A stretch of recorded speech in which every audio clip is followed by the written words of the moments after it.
Yo guys, welcome on in. Kyrios here, and today we're going to go over the Grayzone in as much detail as I can give you. Now, unfortunately on the CN, I never fully completed the Grayzone, but I've done a lot of it, and there's some major big tips I have to give you. I have about 4 that I'm just going to front feed you right away with. So, without further ado, let's go ahead and get started. Hit that like and subscribe, check out the Tower of Fantasy playlist, and let's get started. All right, the Grayzone is here, and before we get into the big tips, I just want to briefly talk about the Grayzone. The Grayzone is a interactive activity where you essentially go into Bizarro land of Vera. Now, you're going to have these 6 portals that spawn every single day in random locations. There's usually 2 per area, since there's 3 areas that you need to explore. There's going to be usually 2, but sometimes I think I've seen them overlap very closely to sometimes there's 3 in one area. Now, there's a few things you want to do here. Is that one, you're going to go into the Grayzone, and you really just want to make sure that you are 100% knowing that you're going to map out an area, and we'll talk about the big tip here in a second. But you're going to be essentially going after these purple orbs, these gold orbs, and then also taking down these irises in the eye. I don't know what they're called. They're portals or whatever. Those portals are actually called spatial rifts, and they're actually located here under your exploration. You can tab over to the Grayzone, and it'll tell you how many you need per area, and there's 3 areas. And it'll also tell you how many crystal dusts you need. Now, those are the purple and the gold ones that you need to go find. Now, one thing I do want to point out, in the CN version, they actually had free engine equipment. You can get gold equipment. Now, it does say Volt on there, but that's any element you want to choose, compared to the EN or the global rewards that you get here, which they just replaced it with Vera coins. I'm not too happy about that. Let me know in the comments down below if you don't think that's a good change. I don't think that's a good change. Oh, and quickly before I forget, make sure that once you enter, you only have 8 minutes. There's a timer on the left-hand side. It counts down, so use your time very, very appropriately. But they're going to have an elite mob, and then you're going to be able to get resources from them. And typically, they're going to get you some nice resources and some gold nucleuses. Now, one thing I do want to point out, there is 3 world bosses per se, or story bosses here. You can find them on the map in these locations. So let's talk about the first one, where the Sand Sobek is. Now, that's actually an Abyss Weaver. This is probably the easiest of the 3 bosses. If you could bring fire damage, it's going to go a long way. Bring a little bit of healing, so if you have Nemesis or anything like that, it's definitely going to go a long way. But it's a pretty simple fight. Just dodge the mechanics. Anytime it does its laser beam of doom, you can use your jetpack just to jump over it and glide it. And it shouldn't take you more than about a couple minutes to down it. It shouldn't take you the whole 8 minutes. Now, next one's going to be exactly where Rudolph is. So you're going to want to teleport in, go directly over there, and you'll be able to fight the puppet. Now, you're going to remember this one from the story missions. The puppet is actually kind of a pain, and it might actually take you 8 minutes to down it. Now, definitely bring some healing. And I guess this brings us to our first big tip. Big tip! All right, this actually should be big tip number 1. You're eventually going to get these materials that allow you, they look like the Grayzone entry portals. Now, you only get so many of these, especially from exploration, and you get a few from Gachapon. Do not use these. Do not use these. The reason I say not to use them is that don't use them until you have an understanding, because they will instantly port you into the Grayzone. But if you just get ported in just to do random things, it's really not helping you.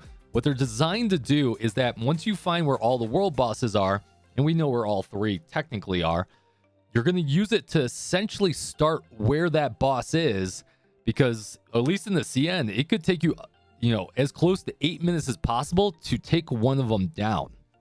So do not use them. Save them, keep them until you absolutely know what you're doing with them. Since we get 6 entries a day, there's no real reason to blow through them anyways, unless I guess you know what you're doing. All right, and finally, we have the Whale of Doom. Now, this is probably the hardest fight, and the fight that will take you 8 minutes to do. You're going to need ranged characters like Ruby or a few others to take it down. Now, there is a cheese, or there was a cheese in the CN that you could do with the Crow Spin Dash. I don't think it's going to work in Global anymore, but effectively, you need to try and get above it by getting some elevation and then flying over and using Samir or Crow or any combination of those characters. Until I try this out in Global, that's really just the best tips I can give you for now. I've had a lot of trouble doing this. on my CN account. This is probably the only one I can't do, and we'll do a dedicated video on this one if we find out that those tricks do work. And then finally about the Grayzone, when you find these irises, the bosses around these irises are usually not very hard. One additional tip I do want to say is that fire goes a long way here. There's a lot of enemies that are weak to fire in the Grayzone. So if you did pull a ruby, or you've got that cobalt, or you got anything like that, it's a really good team to go in there with. There are enemies that are weak to ice, and actually I don't think I've ever seen an enemy weak to volt in there. If you guys see it, let me know in the comments down below. Maybe they've changed that. But I've typically only seen majority fire and then some ice.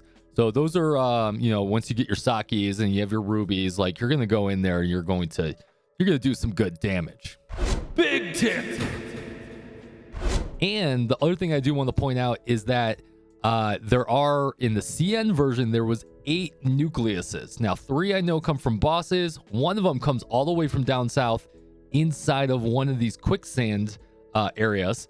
And then so as you guys are clearing it, you'll probably find them anyways. So that brings me to my big tip number 1. Use the interactive map. Like, you have to. I mean, I'm a big component of not using the interactive map. I like exploring, and I like just kind of like stumbling and finding things on my own. But you got to have a game plan going into this if you don't want to be doing this for weeks on end. And then every now and then, like, you might miss one in an area and you would have no idea. So when you guys are going into the Grayzone, I highly suggest you say, hey, I'm going to just focus on this one area up here, and I'm going to try and get everything I can on the interactive map. And hopefully, if you can segment that out over the course of like a week or 2 weeks, you'll have a good concept of what you've had missing. Because running around in the Grayzone to find one item is really a giant pain. Do not go into the Grayzone during a sandstorm. It makes life such a pain. Now, I don't know if the sandstorms are going to be in global, but in the CN, the sandstorms are actually active in the southern hemisphere in the Grayzone, and you can't see anything. And that makes it even harder. A lot of the rare irises or the rare materials you need to get in the southern hemisphere actually come from inside those quicksands where you go down the spiral and you drop in. Now, you do have 8 minutes in the Grayzone, and you have to be very careful of when you go in there. You're going to need some time in there, or you're going to need to just dedicate a single trip to going down into the quicksands. Now, there's many different ones, but you cannot teleport out. If you teleport out or you teleport anywhere, it kicks you out of the Grayzone. So you need to balance your time. Like, maybe you do 4 minutes and then 4 minutes underground, and then try and finish everything. Really, my big tip there is that in the southern hemisphere, specifically where there's quicksand, and then there are some underground areas in different places, try and complete the overworld first before you go into all these different tunnels, all these different caves, and all these different underground areas, so that you know that that's completed, so that when you need to find all the other stuff, you know to just systematically check those quicksands or to check the caves that you haven't done. All right, guys. Well, that's all I really have. I tried to keep that pretty short and sweet. Let me know in the comments down below if any of that helped you out. Let me maybe I'll have some more tips later as I'm able to do this in global. And speaking of global, we will be streaming all of our Grayzone and everything like that. Like, I do stream 4 nights a week, Tuesday, Wednesday, Friday, Sunday, on twitch.tv and on YouTube. So come check us out. Come ask your questions. I'm always trying to answer questions.